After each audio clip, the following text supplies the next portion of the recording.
눈이 엄청나게 많이 온 하루였습니다. 예, 지금도 쌓여있는 눈으로 오늘 아침 일하러 잘 가실 수 있을지 모르겠는데요. 예, 그럼에도 불구하고 하루하루 정말 하나님의 은혜 없이는 저희가 살아갈 수 없는 자들임을 날마다 고백하게 됩니다. 오늘도 그럼에도 불구하고 주님께 예배하고 찬양하면서 주님께서 주시는 위로와 평강이 여러분과 함께하기를 원합니다. 이 시간 우리 찬송가 380장입니다. 나의 생명 되신 주, 우리 같이 찬양하겠습니다.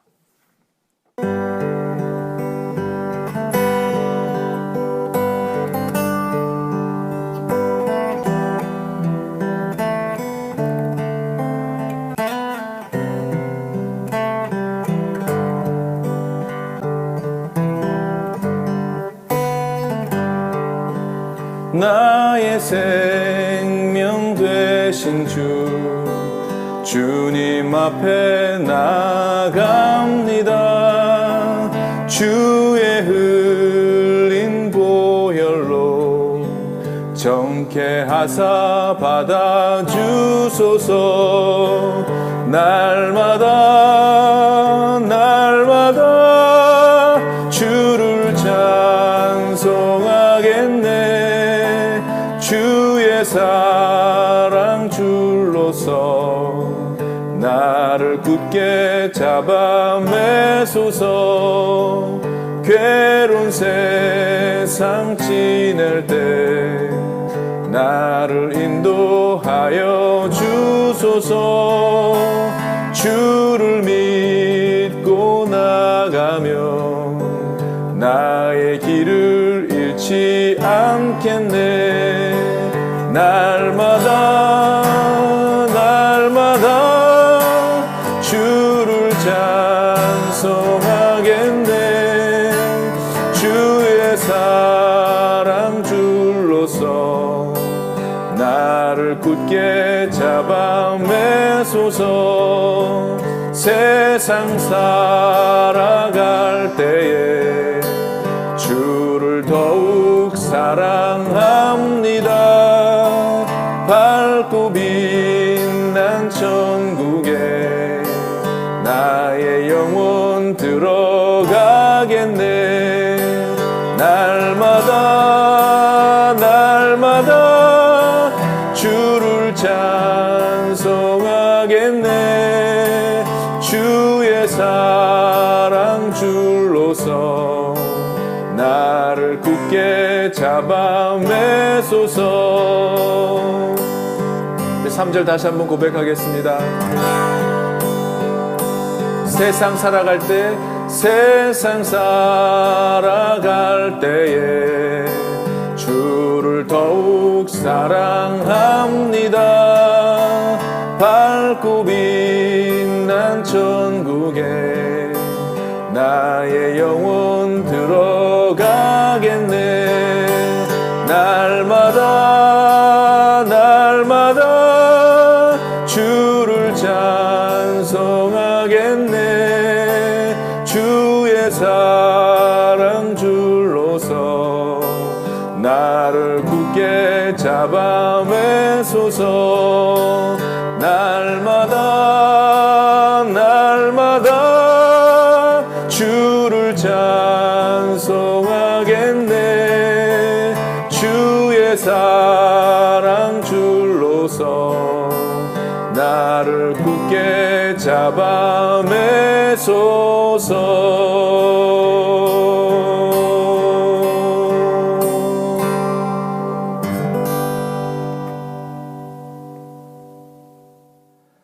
여러분 밤새 안녕하셨습니까? 하루하루 살아가는 게 정말 하나님의 은혜입니다.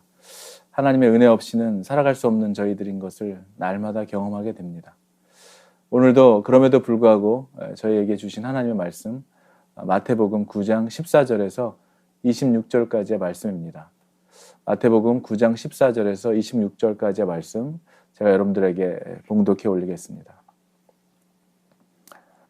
그때 요한의 제자들이 예수께 나와 이르되 우리와 바리새인들은 금식하는데 어찌하여 당신의 제자들은 금식하지 아니하나이까? 예수께서 그들에게 이르시되 혼인집 손님들이 신랑과 함께 있을 동안에 슬퍼할 수 있느냐? 그러나 신랑을 빼앗길 날이 이르리니 그때에는 금식할 것이니라. 생배 조각을 낡은 옷에 붙이는 자가 없나니 이는 기운 것이 그 옷을 당기어 헤어짐이 더하게 되며 새 포도주를 낡은 가죽 부대에 넣지 아니하나니 그렇게 하면 부대가 터져 포도주도 쏟아지고 부대도 버리게 됨이라. 새 포도주는 새 부대에 넣어야 둘이 다 보존되느니라.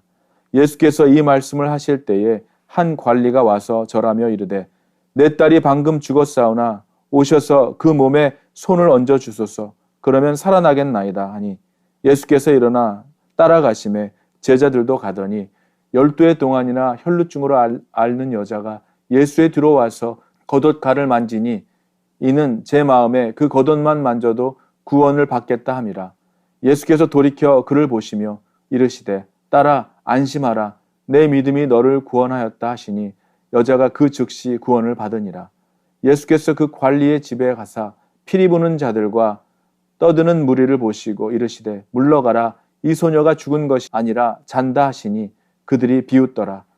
무리를 내보내신 후에 예수께서 들어가서 소녀의 손을 잡으심에 일어나는지라. 그 소문이 그 온 땅에 퍼지더라. 아멘.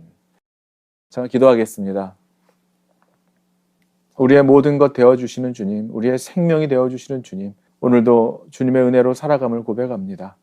오늘도 이 말씀을 통하여 이 새벽을 깨우는 저희들의 영혼에 성령의 충만한 기름 부으심으로 인하여 하나님 오늘도 주님 붙잡고 주님만 의지하며 주님만 신뢰하며 우리의 인생길 걸어갈 수 있도록 도와주시고 생명줄을 붙잡고 나아가는 귀한 성도들의 삶이 되도록 주님 축복하여 주시옵소서. 예수님의 이름으로 감사드리며 기도하옵나이다. 아멘. 지금 본문에 펼쳐지고 있는 예수님의 순수한 이 구원 사역이 그 당시에 정치와 종교 지도자들에게는 경계의 대상, 그리고 질투의 대상, 핍박의 대상이 되고 있었음을 우리가 보게 됩니다. 왜 그렇습니까? 예수님께서는 지금 사람으로서는 가능하지 않은 메시아로서의 구원의 사역을 펼쳐가고 있었죠. 아프고 병든 자들, 특별히 중풍병자들, 그리고 나병 환자들, 그 당시 사람들이 생각하는 부정하다고 해서 가까이 오지도 못하게 했던, 그리고 사회로부터 그리고 사람들로부터 격리당하여 외롭고 소외된 삶을 살아가던 그들에게 예수님은 종교 지도자들처럼 그 당시의 바리새인들처럼 하지 않았습니다.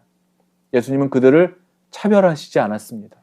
오히려 그들에게 다가가서 그들을 위로하시고 애틋한 마음으로 그들을 만지시고 또 그들에게 구원의 손길로 그들을 고치시고 회복시켜 주셨죠.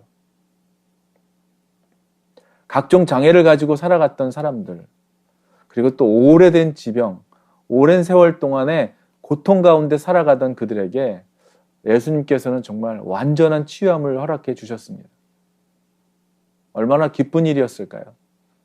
그리고 또 귀신 들려 고난을 받던 자들, 얼마나 힘들었어. 그 가족, 그뿐만이 아니라 가족 모두가 얼마나 힘들었겠습니까?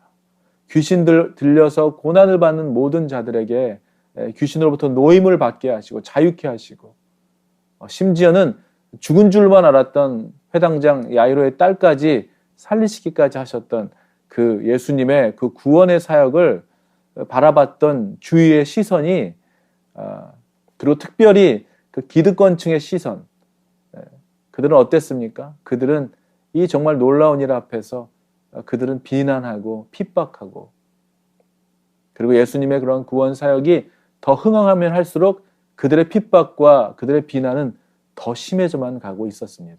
사랑하는 여러분, 그동안 그 누구에게도 받을 수 없었던 이 놀라운 은혜, 그 누구에게도 해결받을 수 없었던 이러한 치유의 사건이 일어나고 있었는데도 사람들은 함께 기뻐하고 감사하기보다는 그런 일을 행하고 있는 예수님을 비방하고 율법을 들이대면서 무언가라도 어떻게 하면 흠을 잡으려고만 했던 것을 우리가 보게 됩니다. 그동안 기득권을 가지고 있었던 정치인들, 그리고 종교 지도자들이 그들이 해오던 정치와 그들이 해오던 그 종교 지도자들이 해오던 사역과는 너무나 판이하게 다른 예수님의 구원 사역과 가르침을 통해서 무엇이 나타나게 된 것입니까? 그 기득권층의 부패와 그 탐욕의 실상이 여실히 예수님의 사역을 통하여 드러나고 있었기 때문입니다. 정치인들과 종교 지도자들이 그들이 사람을 구하고 살리는 그런 정치와 사역이 아닌 자신들의 이익과 자신들의 사욕을 위해서 해오던 것들과 예수님이 하시는 일과는 너무나 확연하게 달랐던 것이죠. 그 예수님의 사역이 점점 커져가면 갈수록 그들의 입지가 더욱 위축되어져 가고 있었기 때문입니다. 그러니까 그들은 하나님의 구원의 역사가 일어나고 있는 것에는 관심이 없는 것이죠. 오로지 자신들의 그 입장과 자신들의 설 자리가 점점 좁아지고 있는 것들과 자신들이 주장하고 있는 그런 율법적인 논리로는 자신들의 권위가 세워지지 않고 있는 것들, 권위가 세워지지 않는 것뿐만이 아니라 자신들의 입장이 점점점 어려워지고 있는 것에만 관심이 있었기 때문에 그 문제의 중심에 있었던 그 예수님에 대하여 그들은 질시와 비방과 경계와 핍박의 대상이 되고 말았던 것입니다. 우리는 오늘 본문을 보면서 세 가지 부류의 사람들이 나오고 있는 것을 보게 됩니다. 한 부류는 어떤 사람들이었습니까? 예수님께 구하면 예수님의 옷자락만이라도 만지기만 한다면 못 고칠 병이 없을 것으로 믿었던 그 확신했던 사람들. 그래서 예수님께 간절함으로 나아가서 그 무엇이라도 예수님께 가지고 나가면 해결받을 수 있을 거라고 하는 확신을 가지고 나갔던 사람들. 예수님께는 해결할 수 없는 문제가 없을 것이다. 뭐든지 해결받을 수 있을 것이다. 그분은 구원자시다라고 하면서 예수님께 간절한 마음으로 옷자락을 잡는 심정으로 예수님의 그 도우심을 청하고 구했던 그 사람들의 부류. 그래서 놀라운 회복의 역사를 이뤘던, 정말 기쁨의 역사를 이뤄갔던 그 은혜를 받았던 그 사람들의 부류. 그리고 바로 눈앞에서 놀라운 치유의 이 경이로운 장면들이, 그 경이로운 사건들이 일어나고 있음에도 불구하고 그런 일들이 코앞에서 바로 손을 내밀기만 하면 바로 닿을 거리에 예수님이 거기에 있었음에도, 거기에 계셨음에도 불구하고 그 예수님의 능력을 자신의 것으로 받지 못하고 그저 무리 가운데서 지켜만 보고 있었던 무리 중에 한 사람으로 있었던 그런 사람들의 부류. 그런가 하면 자신의 입신양명과 불법적이고 사리사욕을 채우기 위해서 정치를 이용하고 종교 역시 자신의 이익의 도구로만 여겼던 그런 사람들. 그랬던 이유로 인해서 지금 이 메시아의 구원의 사역을 이해할 수도 또 받아들이지도 못했던 오로지 그냥 자신의 밥그릇을 지키기 위해서 그들의 눈과 귀가 멀었던 사람들. 그래서 어떻게 하면 이 눈에 가시였던 예수님의 존재를 제거해 버리려고 혈안이 되었던 구원 사역의 방해자요 회방자의 역할을 담당했던 그 사람들의 부류가 있었음을 우리가 보게 됩니다. 사랑하는 여러분, 우리들은 지금 어떤 부류의 사람들로 살아가고 있습니까?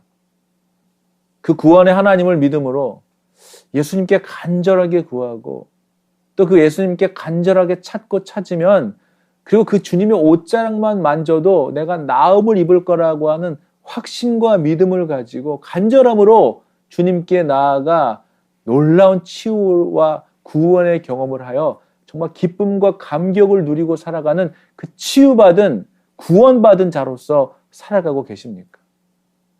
그래서 이제는 누군가를 위로하고 또 누군가를 격려하며 그 병든 자들을 주님의 옷자락을 만질 수 있도록 돕는 구원의 통로, 축복의 통로 역할로 살아가고 계십니까? 아니면 그런 일들이 지금도 여전히 우리의 주위에서 일어나고 있음에도 불구하고 그러한 일들은 우연의 일치로 일어난 것이고 아니면 운이 좋아서 일어난 일이라고 생각하며 또 나하고는 아무런 상관이 없는 일이라 여기며 그저 방관하며 관심 없이 살아가는 무리가 되어서 우리가 살아가고 있는 건 아닐까요? 아니면 세 번째 부류의 사람들처럼 나의 경험과 지식과 이 상식을 동원해서 내가 알고 있는 율법적인 것들을 동원하여 하나님의 역사를 판단하고 정죄하며 자신의 이해관계와 득과 실을 따져보면서 그것과 충돌하고 마찰이 될 경우에는 필사적으로 경계시하고 오히려 비방하고 끌어내리려 하고 그러는 종교인들과 바리새인들과 서기관들과 그 정치인들과 그러한 종교 지도자와 같은 그런 부류로 살아가는 것은 아닙니까? 그러나 그럼에도 불구하고 예수님은 그 모든 부류들을 위해서 이 땅에 오셨다는 사실입니다. 그 당시 지도자들이 다 악하고 부패했지만 예수님께서는 그들과 뜻을 같이 하시지도 또 그들의 방법대로 대항하시지도 않으시면서 평화적으로 희생적으로 그리고 천국 복음을 묵묵하게 그들에게 가르치심으로 대하셨습니다. 그들은 예수님에게 덫을 놓으려 하고 예수님을 비방하고 예수님의 구원 사역을 방해하는 회방자여 방해꾼들로 있었지만 예수님은 같은 방법으로 대항하시지 않았다는 것이죠. 끝까지 그들에게 천국 복음을 가르치셨습니다. 사랑하는 여러분, 우리들은 모두 복음의 빚진 자들입니다. 구원받은 천국 백성이 되었다면 저와 여러분들은 모두 복음의 빚진 자들이죠. 이 귀한 복음을 세상 사람들에게 전할 때 그저 관심 없는 방관자 같은 사람들도 있을 것입니다. 그런 사람들도 만날 거예요. 또는 비아냥거리고 비방하는 사람들도 비웃는 사람들도 있을 것입니다. 그러나 그 가운데는 복음을 받아들이고 구원의 기쁨을 누리는 그러한 사람들도 만날 수 있을 것입니다. 우리가 그 누구를 만난다 할지라도 예수님이 그들에게 하셨던 것처럼 우리에게 하셨던 것처럼 세상과 타협하거나 세상과 뜻을 같이 하지 않고 또 그들의 방법대로 같이 대항하지 않으면서 오히려 오직 예수님의 그 방법대로 평화적으로 희생적으로 끝까지 천국 복음을 나누고 전하는 그러한 삶을 살아가는 여러분들이 되시기를 주님의 이름으로 간절히 축원하는 것입니다. 날마다 주님의 은혜로 살아갑니다. 오늘도 그렇게 찬양했던 것처럼 날마다 그 주의 사랑의 줄을 붙들고 나를 굳게 세워주시는 그 주님만 바라보며 살아가겠다는 그 고백의 찬송을 우리가 불렀는데요. 정말 한치 앞도 모르고 하루 앞도 모르는 내일 일을 알 수 없는 그런 삶을 살아가고 있는 저희들인 것을 또 절감하게 됩니다. 어제 알려드린 것처럼 우리 사랑하는 우리 문성길 장로님께서 하나님의 부르심을 받고 저희는 정말 이렇게 이별 준비도 못하고 헤어지게 된 것이 정말 가슴이 아프고 안타깝고 또 우리 안미린 권사님과 자녀들 역시 얼마나 마음이 힘들겠습니까? 또 여러분 시간 특별히 또 다가올 장례 절차 잘 마칠 수 있도록 또 가족들 위로하고 또 하나님께서 우리 가족들을 위로하시고 격려하시며 또 우리 장로님 천국 환송 예배 또 잘 드리며 하나님께로 감사함으로 보내드릴 수 있도록 함께 여러분 기도로 동참해 주시기를 바랍니다. 사랑하는 여러분, 우리는 모든 것을 이해함으로 믿는 것이 아니라 우리는 하나님의 약속을 믿을 뿐입니다. 지난 주일 설교에 나를 믿으라라는 제목으로 요한복음의 말씀을 전했는데 마음에 근심하지 말고 하나님을 믿으니 또 나를 믿으라. 내 아버지 집에 거할 곳이 많도다. 그렇지 않으면 너희에게 일렀으리라. 내가 너희를 위하여 거처를 예비하러 가노니 가서 너희를 위하여 거처를 예비하면 내가 다시 와서 너희를 내게로 영접하여 나 있는 곳에 너희도 있게 하리라. 우리 이 본문의 말씀을 전했는데 주님께서 우리 사랑하는 문성길 장로님 거처를 예비하셨고 그곳으로 문성길 장로님 하나님의 품에 안겼으리라 믿습니다. 마음이 아프지만 주님께서 우리에게 말씀하십니다. 하나님을 믿으니 또 나를 믿어라. 하나님께서 우리 사랑하는 장로님의 모든 것을 지키시고 안위하시고 그를 하나님의 품에 안으셨음을 우리가 믿으며 귀한 모든 절차 은혜로 잘 마칠 수 있도록 여러분 기도해 주시고 또 유가족들을 위로해 주시기를 바랍니다. 기도하겠습니다. 아버지 감사합니다. 아버지 우리가 기도할 수 있는 것은 오직 감사함으로 우리의 구할 것을 아버지께 감사함으로 기도하는 것밖에 없음을 믿습니다. 모든 지각에 뛰어나신 하나님의 평강이 우리의 마음과 생각을 지키신다 하셨사오니 아버지 하나님 이 시간 뜻하지 않은 일들이 우리 앞에 올지라도 오직 주님만 바라보며 이 모든 시간들 말씀과 믿음과 기도로 또 찬양과 예배로 오직 구할 것은 감사함으로 주님께 구하며 아무것도 염려하지 않고 근심하지 않는 삶을 살아가는 저희들 되게 도와주시고 사랑하는 귀한 문장로님 그리고 우리 안미린 권사님의 가족들을 위로하시고 그들을 만지시고 그들의 마음속에 살아계신 주님이 지금도 여전히 동행하고 계시며 우리를 근심과 걱정 가운데 있게 하지 아니하시며 감사와 기쁨과 확신과 성령의 충만함을 통하여 우리 사랑하는 장로님의 천국으로 가시는 그 길에 감사함으로 영광을 올려드릴 수 있도록 주님 이 모든 과정 가운데 주님 홀로 영광 받아주시며 우리 CNG 성도들의 마음을 지켜주시며 오늘도 우리에게 주어진 우리가 나아갈 온전한 길을 방향을 표대를 향하여 용기 잃지 않고 나아갈 수 있도록 주님 우리에게 독수리 날개 올라감 같은 힘을 또 성령의 충만함을 허락하여 주시옵소서. 이 모든 것 위에 함께 하시며 우리를 생명의 길로 인도하시는 우리 주 예수 그리스도의 이름으로 감사드리며 기도하옵나이다. 아멘.